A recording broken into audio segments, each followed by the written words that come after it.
Now we come to talk about Jinn possession. And Jinn possession is different from magic.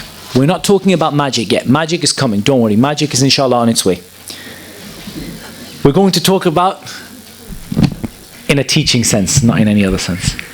We're going to talk about Jinn possession. And this, I guess the easiest way to explain this to you is we're talking about a voluntary act by one of the jinn. We're not talking about the jinn being commissioned by somebody to attack someone. We're not talking about the jinn being forced to attack somebody. We are talking about a jinni voluntarily, of his or her own accord, attacking a person. And the difference is that in magic, it is not of their own accord, in the sense that it's not something that is that they are doing of their own, of a decision they have made for themselves. It's something that the magician has commissioned them to do, or has forced them to do, or has, or they've been compelled by in one way or another, or they have agreed to do what the magician said. We're talking about the jinn doing it absolutely of their own free will and volition, their decision that they make that I'm going to possess this person. And there are many, many proofs of this. And again, one of the most common things that I hear, and I keep meaning to write an article on this, is people who say there's no evidence that the jinn possess people, and that all of this is mental illness and so on and so forth. Say to him, no problem. Do you believe in the jinn? They say, yes, we believe in the jinn. Because you know the jinn are mentioned in the Quran, yes. And you believe that the jinn are a type of creation, yes. And you believe that the jinn are intelligent, yes. And you believe that the jinn have had interaction with human beings, and this interaction has led them both to transgression and tyranny, yes. Why don't you believe the jinn possess people? The answer will come back, and there is no other answer.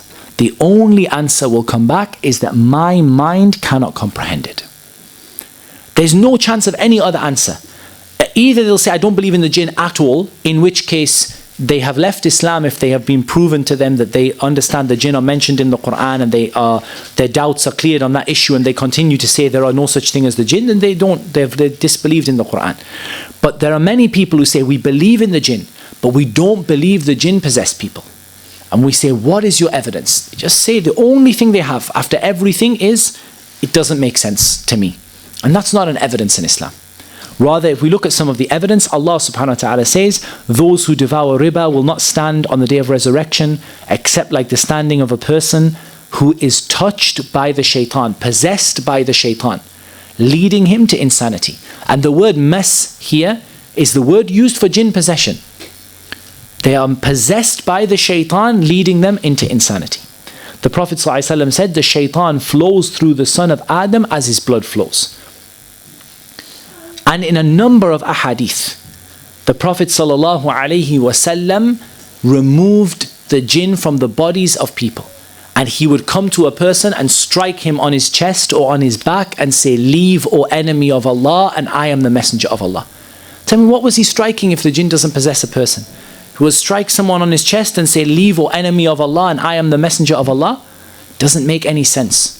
And again, they will come to each evidence and explain it away and say, no, this was just, addressing the person's mental state, or that this ayah means that they touch them but they don't possess them, or that the blood flows doesn't mean literally, and they'll keep going and going and going. But the reality is there's no reason to reject it.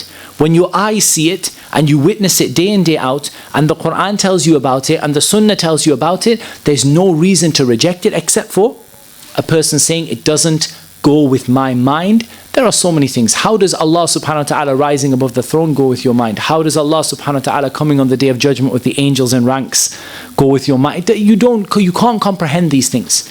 These things you believe in what you are told as it comes in the Quran, without changing the meaning or interpreting it or twisting it, denying it. You take it as it comes. And there are many things about this universe that we don't understand. But as for the jinn possessing people, this is something that is testified by the Quran, by the Sunnah, and by consensus of the Muslims, i.e. until probably modern psychiatry, Freud or whoever it was, there was no Muslim scholar who rejected this. Except for the extreme philosophers and the Mu'tazila and some other extreme groups, there were no mainstream Muslim scholars who rejected it. Along comes Freud with all of his shaitani theories and all of his evil and all of his filth and his, his munkar and his fahisha and the evil that he said, and suddenly nobody believes in jinn possession anymore. We say this is not an evidence, and the Prophet ﷺ said, my ummah will never come together upon misguidance.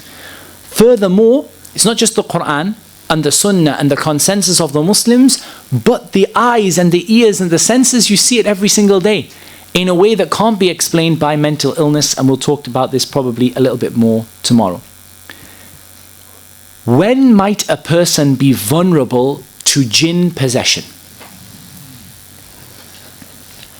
A person perhaps might be at their most vulnerable to jinn possession at times when they forget Allah. And there are a number of evidences for this. The first is the statement of Allah subhanahu wa ta'ala, وَمَنْ يَعِشْ عَنْ ذِكْرِ الرَّحْمَنِ نُقَيِّضْ لَهُ شَيْطَانًا فَهُوَ لَهُ قَرِينٌ. Whoever turns away and lives without the remembrance of Allah, we assign for them a shaitan that will accompany them. So this tells us what? That when you're far away from the remembrance of Allah, you are vulnerable to being afflicted by the shaitan. There is another, perhaps even clearer evidence, and that is the statement of Allah subhanahu wa ta'ala, إِنَّ الَّذِينَ اتَّقَوْا إِذَا مَسَّهُمْ طَائِفٌ مِّنَ الشَّيْطَانِ تَذَكَّرُوا فَإِذَا هُمْ مُبْصِرُونَ. Those people who are obedient to Allah, when they are afflicted by something from the shaitan, a touch or a whisper, they remember Allah and then they can see clearly. So the remembrance of Allah pushes away the shaitan, and not remembering Allah draws the shaitan near to you. And this is true of any time when you forget Allah. But from experience, extreme emotion is a key here. This tends to be times when you completely forget Allah. When you completely forget Allah is when you have experienced extreme emotions. I'm not talking about you get angry, but I'm talking you get so angry that you lose your mind. You no longer know what it is that you're saying. This is a time when you have completely forgotten Allah, and it's a time when you are vulnerable to being attacked from the shaitan. And indeed the Prophet ﷺ warned against this kind of anger in the famous hadith, لا تغضب, do not become angry. Especially when even when a person experiences extreme joy, extreme sadness, to the point where they no longer can control themselves and their bodies and what they're saying and what they're thinking, then this is a time when a person is particularly vulnerable. We also have an evidence from the Sunnah that a person is vulnerable in places that are particularly unclean or isolated. The evidence for this from the Sunnah is if we look at all of the dua that we say when we enter the bathroom, when we say upon beginning intimate relations between husband and wife, when visiting a new place, all of these dua that we say, these ad'iyah that we say, all of them relate to keeping the shaitan away from us. And so, by understanding, we can reverse that and say these are du'as that have been revealed because of a particular vulnerability that you have to the shaitan at that time. So one of them is the dua when entering the bathroom, and the bathroom is a place which is particularly unclean, generally, in comparison to the rest of the house. And indeed, the Prophet ﷺ would say, Allahumma inni a'udhu bika min al-khubuthi wal-khaba'ith. And in one explanation of al-khubuthi wal-khaba'ith is the male and the female jinn. O Allah, I seek refuge from you with the male and female, or from the male and female jinn. The second is, as I said, the dua for intimate relations. Allahumma jannibna ash-shaytan wa jannib ash-shaytana ma razaqtana. O Allah, keep the shaitan away from us and keep the shaitan away from the children that you give us. Again, this indicates to us, this is a time when, in terms of personal cleanliness, you are less clean than other times. In terms of your remembrance of Allah, you are further away from the remembrance of Allah than at other times. And therefore, the shaitan has a degree of influence or a degree of a potential degree of influence over you, and you have a dua that pushes the shaitan away from you at this time. When you go to a new place, you say, أعوذ بكلمات الله التامات من شر ما خلق. I seek refuge with the perfect words of Allah from the evil that He has created, and no evil will touch you in that place. So you're in somewhere that's particularly isolated and deserted, or you end up in a new place, you drive into a new city, you climb out of your car, you say these words, nothing will afflict you. All of these give us an indication that the jinn, or that a person is vulnerable in places that are isolated and places that are unclean. Add to this the statement of the Prophet ﷺ that the shaitan, that the lone wolf, or that the wolf only eats from the lone sheep. This also gives you an indication that the shaitan, a person is vulnerable to the shaitan in cases where they are isolated. The wolf only eats from the lone sheep. Prophet ﷺ speaking about the shaitan, that the shaitan afflicts the person who is alone in a way that he doesn't afflict the person who is with somebody. And there's no doubt, if we add to this the fact that magicians are known for going out to isolated places to seek help from the jinn, then there's no doubt that this further emphasizes the concept that we have. Reasons why possession occurs. Now I'm talking, why would the jinn possess somebody without being commanded or contracted to do so by a magician? I have written down three, and there are lots, but I've written down three of the most common. The first is in order to further the aims of the shaitan. So for example, a person already has magic done to them. At this point, we've seen many cases where there are jinn that will join in and possess the person on top of the jinn that were sent by the magician. And they are simply there to help support and further the aims of the shaitan. So jinn possession that is there to further the aims of the shaitan. Secondly, if a person has harmed the jinn or their family, and again we see this many times, not so much in these days, but you did see it a lot when people would spend more time in the areas that are known to be inhabited by the jinn, and they would go out, into the countryside and into the desert for long periods of time, and often they would live there, and sometimes they would do things that were un-Islamic that would lead them to harming the jinn. For example, they might go to the toilet and relieve themselves and not have the proper Islamic etiquette, and so they may end up sort of afflicting the jinn with something, and the jinn would return back in anger. Or likewise, they may harm some of their children, or harm some of them by pouring boiling oil on them, pouring boiling water on them. If you're out, people used to do this when there wasn't a good drainage system, is people would pour things out, go out in the garden and pour boiling oil, out in the garden, or pour boiling water out of the window and things like this. People have been possessed by these things if they've afflicted the jinn. And I think there's an overwhelming body of evidence that the jinn can be harmed by some of the things that harm human beings, like boiling liquids and like other things. And again, how this happens, Allah subhanahu wa ta'ala knows best. And this can lead to a retaliation, an attack in retaliation, and this can often be a Muslim jinn that does it. In the other words, that it doesn't have to be a non-Muslim. If you're talking about furthering the aims of the shaitan, you're expecting this to be a non-Muslim jinn that is furthering the aims of the shaitan. You're not expecting a jinn whose name is Abdullah, who is a Muslim, to be furthering the aims of the shaitan. I'm not saying it never happens, but you wouldn't expect it. However, with harming the jinn or their family, you would sometimes expect that it may be a Muslim jinn. And likewise, when it comes to the issue of love, and this applies to both genders, that the jinn who attach themselves to others, there is no sort of guarantee that they would be from the non-Muslims. They may just as well be from the Muslims who have turned away from the path of Allah, who've gone far away, who are not practicing their Islam properly, and who are afflicted in this regard. We now come on to the topic of common signs of jinn possession. There are many signs of jinn possession, and the most important thing to emphasize to you in this regard is that they are shared with many other illnesses and problems. And so there is no guarantee that everyone who displays these symptoms is possessed by a jinn. I'll give you a simple example that everyone can understand. You come to the doctor, your local GP, you say to him that I have a headache. You might need glasses, you might not have slept the night before, you might have a brain tumor, could be anything. From the most insignificant thing to the most severe thing. And he will diagnose you according to other symptoms that you have, ask you about other things, and come to a conclusion about what is actually wrong. Likewise, it would be a huge mistake for somebody to take these signs of jinn possession and to guarantee that everyone who displays them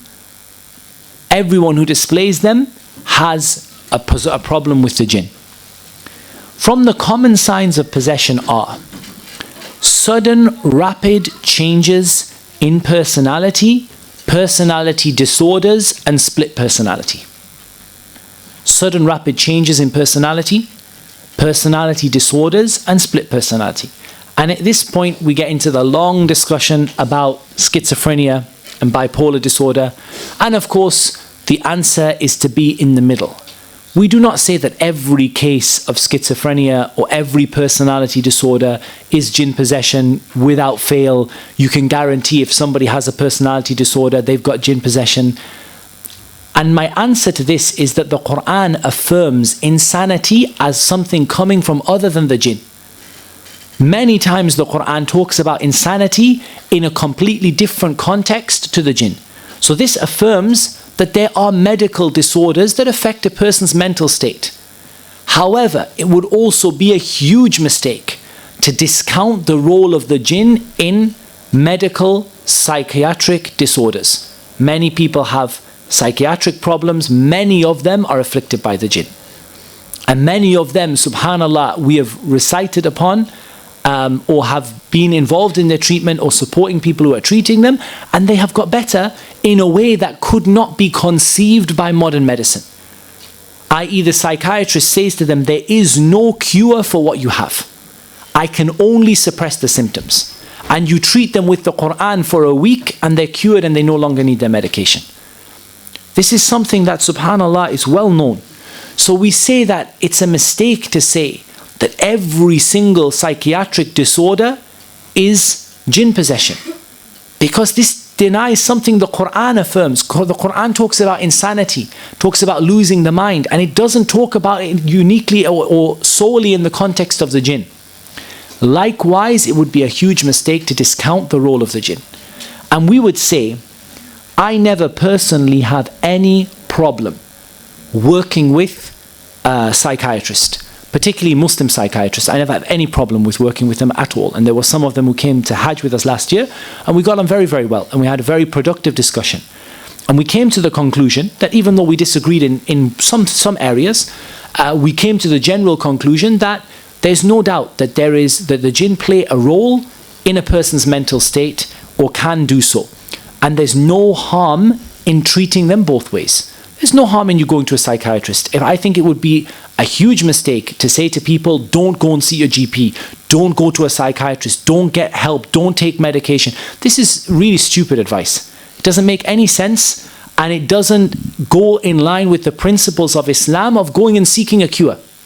But it would be a huge and even greater mistake for you to discount the role of the Quran in your treatment for mental disorders, for anything from depression, insanity, bipolar, schizophrenia, any of the various types of mental disorders. It would be a huge mistake to discount the Quran and to discount the role of the jinn in these disorders. And likewise, what we say to the people is that the psychiatrist looks at the issue from a completely different angle. They look at the symptoms and they treat the symptoms. Whereas the Raqi looks at the underlying cause that's underneath. I don't deny that schizophrenia is caused by whatever it is that the psychiatrists have come to the conclusion it's caused by, but my statement is that in many cases, underneath all of that, there is a jinni that is causing those chemical changes in the brain, that is causing that lack of connection, that is causing those problems and those imbalances that cause that person to show those symptoms. So the psychiatrist is treating the symptoms, And the Raqi is treating the cause, and there's no harm in that whatsoever. There are some cases where there are some disagreements, especially when a person is given very heavy medication and they're not able to perform their salah or to do any of their ibadat, and that would be where there might be some disagreement, and we might say, no, you should reduce their medication and we should rely more upon the Quran. But this has to be done in conjunction with a medical professional, not working against them. And I personally don't think any medical professional should have a problem with a Raqi, nor should any Raqi have a problem with a medical professional, especially those who are Muslim and those who believe in the unseen and affirm the possession from the jinn. There's no harm in them, inshallah. And in fact, you meet honest people who say to you, a good psychiatrist is almost as good as a Raqi at telling which person has a genuine medical illness and which person has jinn possession. If they're really good at their job, they'll be able to tell just as good as a Raqi and say, you know what it is, you're right, there are symptoms here that aren't in the textbook, that don't follow the norms, and you're actually right, they are underpinned by a jinn problem. And there are cases that we can treat and they get better with no return of symptoms, and there are cases that we can't. And so, I don't think this should be a major problem. Also from these symptoms are a change in facial structure or voice, and you really have to see this to appreciate it. When a person's entire face and entire voice completely twists and changes. In fact, you may hear a woman talking in the voice of a man talking in the voice of a woman, or the voice of a child, a complete twist of the face so that you no longer can see the person in the way that they normally are. It looks like a totally different person. Sudden displays of extreme emotion. Again, when I say that the face, again, please understand this very well, that a person may be having a stroke. You mustn't take this idea that everybody who has a twitch in the face, everyone whose face changes or their facial structure changes, they have a jinn problem. They may be having a stroke. They may have a jinn problem. Take into account the circumstances, the combination of symptoms, the reaction to the Quran. And of course, if somebody is having a stroke, you're going to call 999. And after you've called 999, you're going to recite Quran on them, whether it's for the jinn or whether it's not for the jinn. Because this is the best thing that you can do for them after you've done the medical things the paramedics told you to do. And they said, okay, just wait with them. While you're waiting with them, read Quran over them. It's not going to do them any harm, inshallah. And it may well be that they recover completely without any need for hospital treatment. Because the Quran is a treatment for everything.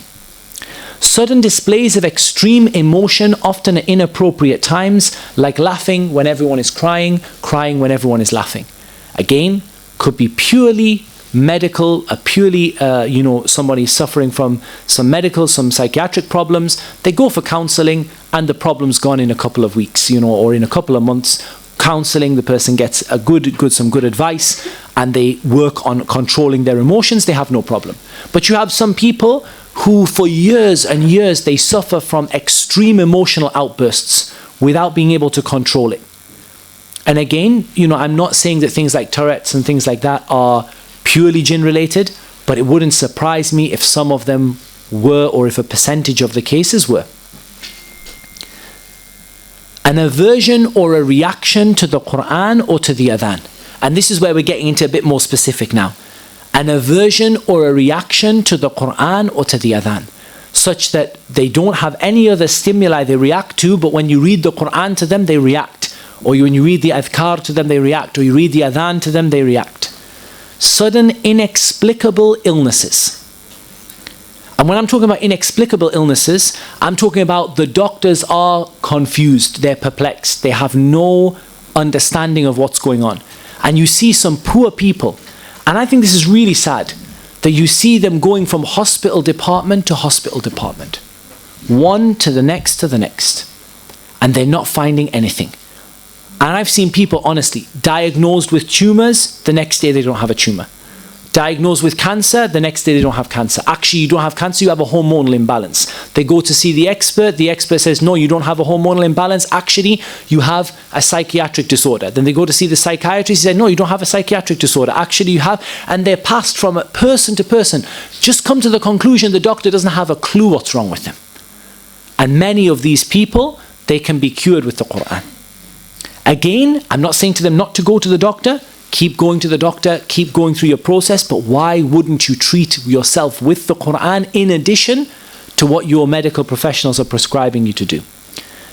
Complaints of crawling ants, you know, like feeling like ants crawling up and down the body, heat in the body, something in the throat or in the stomach, a sudden change in ability, such as being able to speak another language without any experience, compression in the chest, very common with jinn possession, also common with a heart attack, but very common with jinn possession is feeling compression in the chest. And it is different to a heart attack.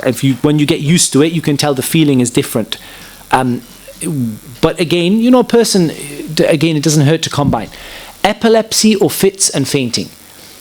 Again, generally, epilepsy, fits and fainting, some things have a clear medical cause. You know, you see like sort of flashing strobe lighting and it causes a problem. And that's really easy and simple to understand.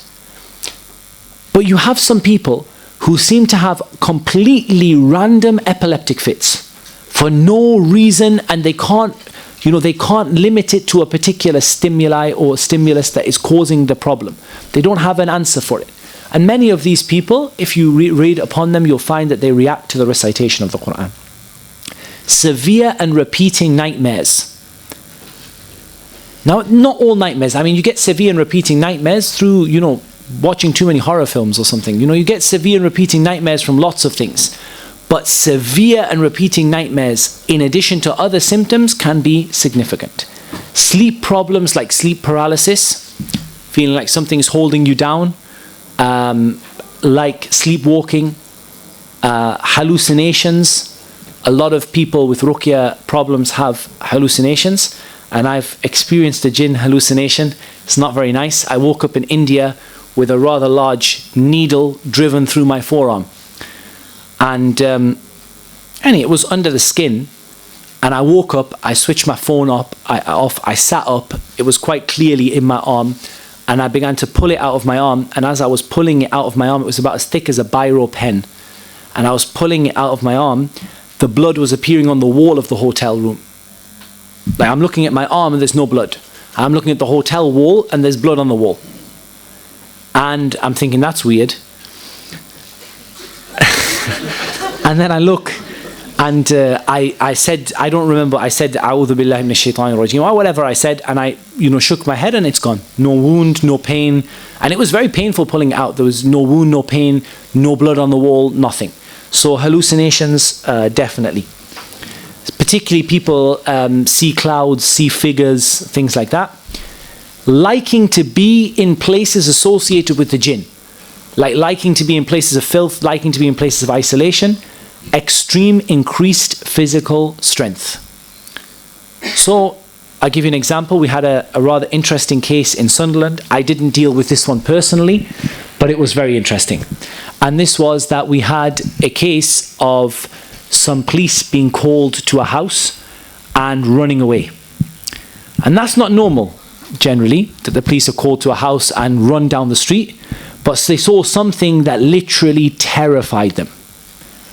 And they called one of the brothers who was previously a paranormal investigator.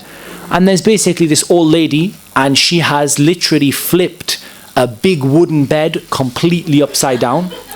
She's flipped all of her furniture completely upside down. The big sofa that two men take to carry, she's just flipped it upside down. And she sat there, you know, sort of on her own, surrounded by this entire mess in the house.